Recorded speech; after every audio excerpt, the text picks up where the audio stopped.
Worldwide Hippies presents Hippie News and Stuff with Winston Smith and the Worldwide Hippies News Team. Welcome to Hippie TV News and Stuff for the week of January 24th. Brought to you by WorldwideHippies.com, citizen journalism on the web. I am Winston Smith.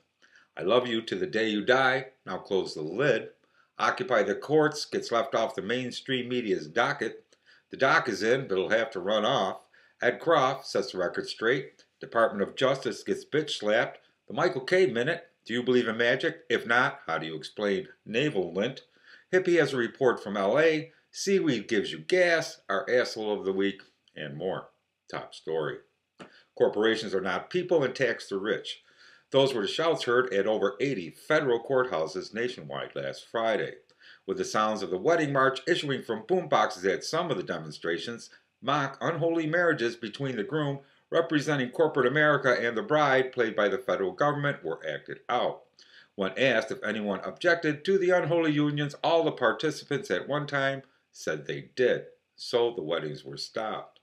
Occupy Wall Street participants massed to condemn the U.S. Supreme Court's decision in Citizens United versus the Federal Election Commission, which struck down spending limits by corporations.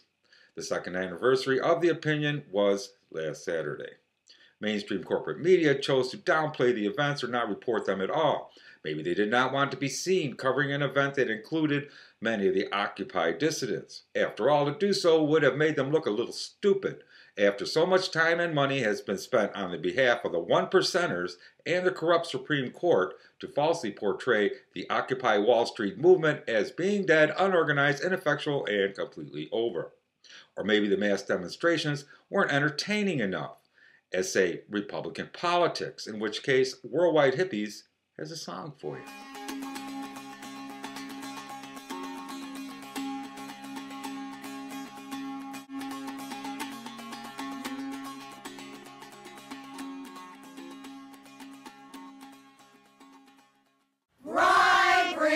Bribery, now is the law of the land.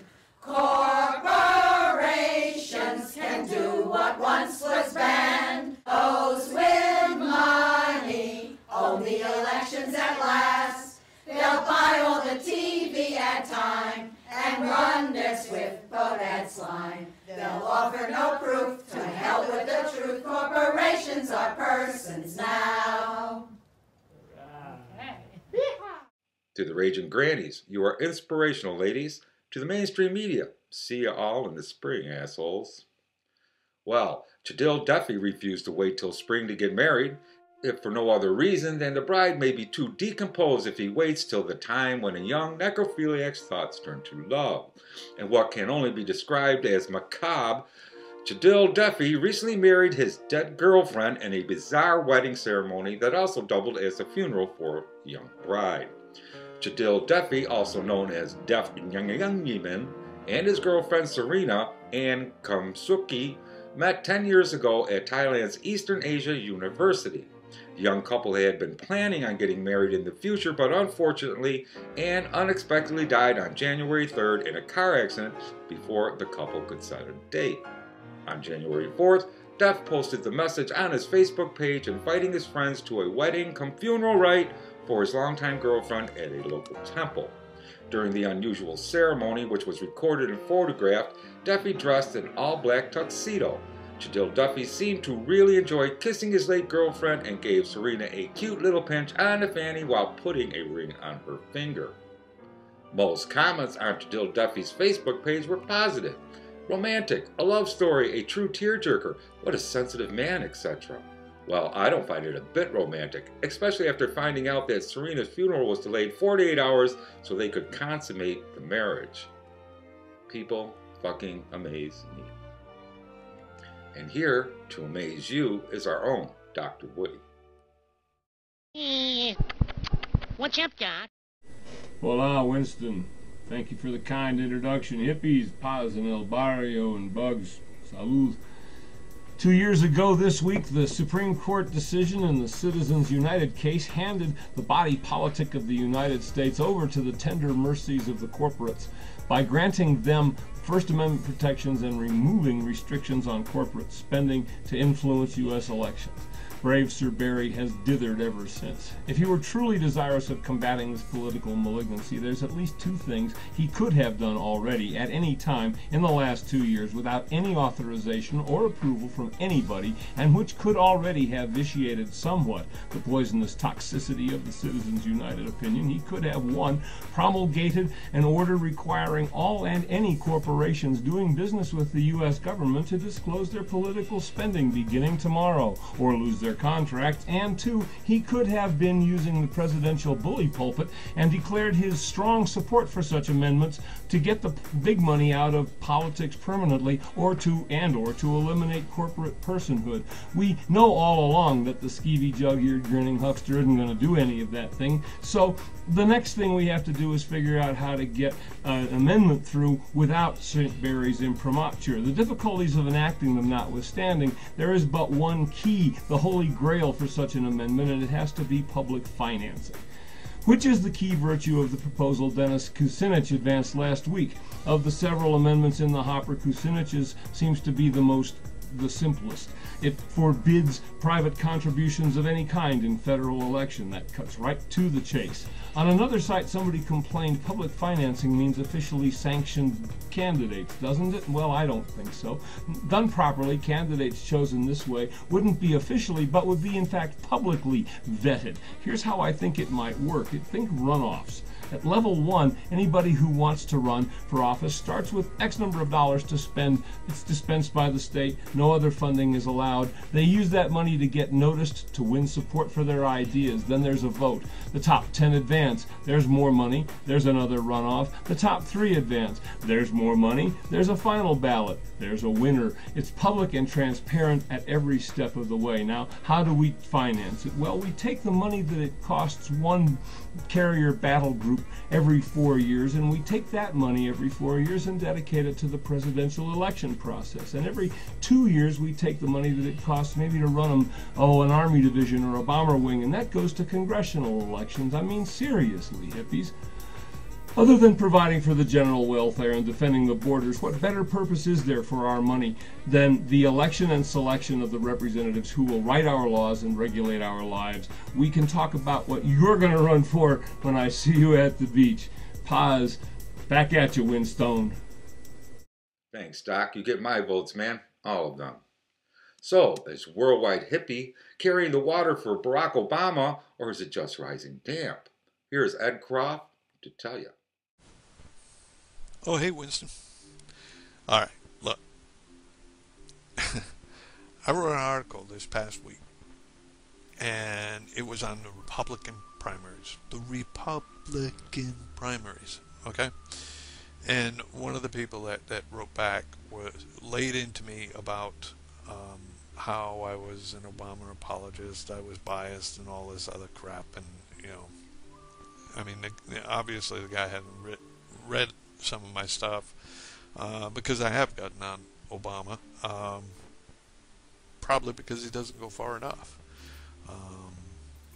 I mean, that's my spiritual belief, but it just seems like they want to throw out the same talking points all the time, and all they do is just repeat the same talking points, only get louder. I mean, I watched Sean Hannity talk over Jerry Springer while Jerry Springer tried to say, hey, look, Obama inherited 2 wars and a financial collapse. And every attempt that he's tried to fix things has met with firm resistance from the Republicans, to the point where they will filibuster any action he tries to make. And Hannity just kept talking over him, and saying about, Obama's driving the economy into the... Obama's trying to fix it. You're not giving him a chance. I mean, you look at the fact that they left Congress, but they didn't recess officially, so that Obama couldn't, do any recess appointments. But yet they didn't hold any business. They wouldn't hold any business. They refused to hold any business. And it's this childish, immature shit that is really irritating me and turning me more and more and more against the Republicans. You know, I'm sorry, but you can call me a socialist, you can call me a progressive, you can call me whatever the hell you want. But I'm a spiritual person. I believe in the teachings of Jesus, where we help the poor. We help the elderly, the sick, and the infirmed. That is our mission, is to help each other, to have heart. And I don't see it happening. Instead, I see it going totally the other way, where gaining more nickels seems to be the primary thing. And that, you know, all these other people die and decrease the surface population. You know, where's our heart? What happened to us? How did we lose it? My heart goes out to all the people that are sick, infirmed, elderly, out of a job. My heart is with you, and my prayers are with you. My heart to your heart. One heart, one spirit. Back to you, Winston. Thanks, Ed. Kicking ass, man. Hey, did you hear? Department of Justice shut down a file-sharing website, Mega Upload, and arrested 4 of its top people. With all the media coverage and one-sided reporting, almost word for word saturating the news cycle. I'm sure you have. But a little caveat to the biased reporting. No, not the millions of taxpayer dollars wasted to bring down Mega Upload. No, not the classified list of government employees, including members of Congress, who use the Mega Upload site for their porn. And no, not for the planned saturation of the internet, but this. Immediately after the shutdown of Megaload website, without a conviction, basically utilizing the new paradigm of justice in the United States, that being guilty until proven innocent, Anonymous, the internet-based hacker and protest group, shut down the Department of Justice website, Recording Industry Association of America's website, and Picture of Association of America's website, Universal Music, and other corporate media websites. Maybe corporate media just missed that this was the largest web attack ever, crippling government and music industry sites. And again, maybe they decided you just didn't need to know about it for your own good. And now, for his own good, here, almost live, is Michael K. Minute.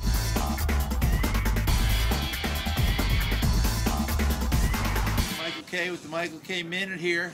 I got some sage advice for Joan, who's on camera, and the rest of you folks out there in the worldwide hippies movement, world, hippie TV. Winston, hey, did I say hey to Winston? Look, keep your receipts. It's important. And when I was younger, you know, I'd wake up in a jail cell without my receipt. Crucial. I mean, bad thing. Gotta have a receipt, okay? I just bought a new communication device here. I'll open it up. There it is. Hello? Winston? Winston, can you hear me? Winston. Winston. Alright, I got a poem or two for you. This is Old School K from the Michael K. Band Sober CD. It's called Got a Virgin Arm. Jim Morrison died bloody in a bathtub in Paris. Needle in his arm. Rock star. Rock star. Jim Morrison died bloody in a bathtub in Paris. Needle in his arm. Rock star. Rock star. Me, I'm a virgin. Got a virgin arm. This one's called Your Box. I'm a lesbian. I'm a Black Panther. I'm gay. I'm everything you are scared of because you don't understand it, can't fit it into your box. I'm a lesbian, I'm a Black Panther, I am gay. And this last one is called,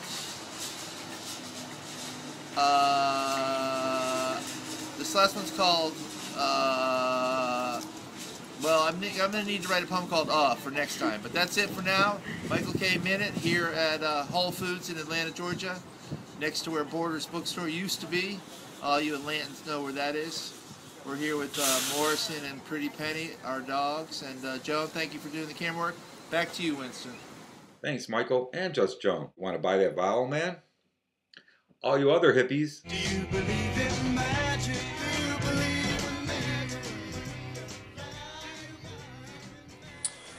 Thanks, Winston. Hola, hippies. So TEPCO is going to be nationalized for 10 years, trying to prevent insolvency in the corporation. So basically what they're going to do is they're going to dump the responsibility onto the Japanese people for the next 10 years to pretty much cover this crisis they are no longer able to control. Now last week TEPCO drilled a hole into nuclear reactor number 2 and fished around with a little camera. They come to discover that there is no water in this reactor and they can't seem to find the nuclear fuel. Guesses are that it's already underneath and through and down, and we all know the story from there. So things just keep getting crazier and crazier with the situation that is Fukushima, Japan. Enjoy while you can, everybody. Thanks, Winston. Thanks, Magic. Never go into the basement, man. Truth hides there. And this genetically engineered stomach microbe converts seaweed into ethanol. Researchers at Bioarchitecture Lab and the University of Washington in Seattle have now taken the first steps to exploit the natural advantages of seaweed. They have built a microbe capable of digesting it and converting it into ethanol and other fuels or chemicals. Synthetic biologist Yasu Yoshimiki, a co-founder of BAL, and his colleagues took E. coli, a gut bacterium most famous as a food contaminant, and made some genetic modifications that gives it the ability to turn sugars in an edible kelp into fuel. They reported their findings in the January 20th issue of the Journal of Science. How these educated scientists can say it's a natural process beats the hell out of Winston Smith, given the fact that we're talking about genetically modified organisms here. And besides, this process is nothing new to us hippies. We've been eating at Taco Bell for years now. And now, upstaging Winston Smith for the asshole of the week is Hippie Woman.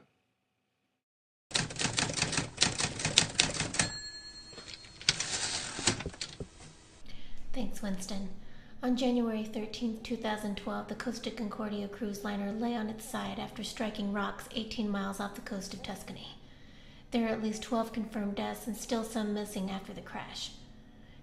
Captain Francesco Schettino told investigators that he had ordered the turn too late as the luxury ship sailed close to an island. The Costa Concordia ran aground with about 4,200 people on board. Since the traumatic incidents, the negligence of the captain and crew are becoming more and more evident. Though the Carnival Corporation has launched a comprehensive audit and review of all safety and emergency response procedures across all of the company's cruise lines, it seems too little, too late. Captain Schettino sailed within 300 meters of land, a well-known hazard for a cruise ship that size. Maritime law stipulates that cruise ships must schedule lifeboat drills within 24 hours of leaving home port, but that's a law that might be changed. Because of the ship's lifeboat drill coming too late, approximately 600 passengers were unaware of emergency protocols. USA Today published an article this week addressing some of the major public concerns. Immediately following the crash, Costa Concordia passengers were not told what to do, and the crew was noticeably absent during the crisis. While a few of the crew members helped evacuate people, most passengers report that they didn't see crew or the crew didn't know what to do. After water was noticeably being poured into the vessel, the crew still told passengers that there was a minor electrical problem and to return to their cabins. The most negligence and liability is being imposed upon the captain, who knowingly abandoned ship. Here's a sample of the conversation between Captain Francesco Schettino and Captain Gregorio De Falco of the Italian Coast Guard in Livorno. In the conversation, De Falco repeatedly orders Schettino to return to the ship to oversee the evacuation, while Schettino resists, making excuses that it's dark and that the ship is listing. Quante persone ci sono? È chiaro? Io sto registrando questa comunicazione, comandante Schettino.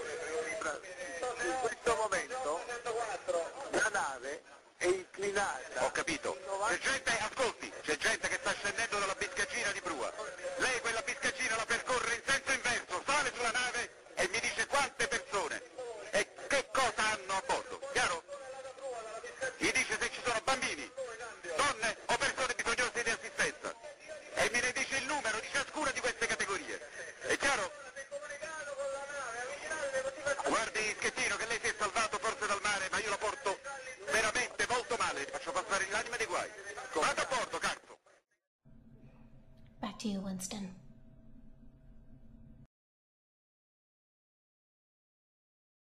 Thanks, hippie woman, for taking the wind out of my sail. Oh, I hear it's time for our Asshole of the Week. And this week it goes to Harris County District Attorney Patricia Locos for the sweetheart deal she gave to former Houston police officer Stephen Raya after he admitted that he stole from innocent citizens, made up charges, took bribes in lieu of traffic tickets, stole pantyhose from frightened cross-dressers during traffic stops. Last May, Mr. Salim was pulled over and robbed of $800. His complaints filed against the Houston officer Stephen Raya trigger an internal affairs investigation. Raya, who has since resigned with benefits, was caught taking $1,100 from an undercover officer during a sting operation. Raya pled guilty to the theft.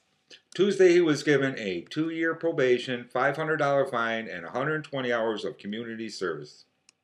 It doesn't make any sense, said Shelby Stewart, a former officer and current member of the Houston Justice Coalition.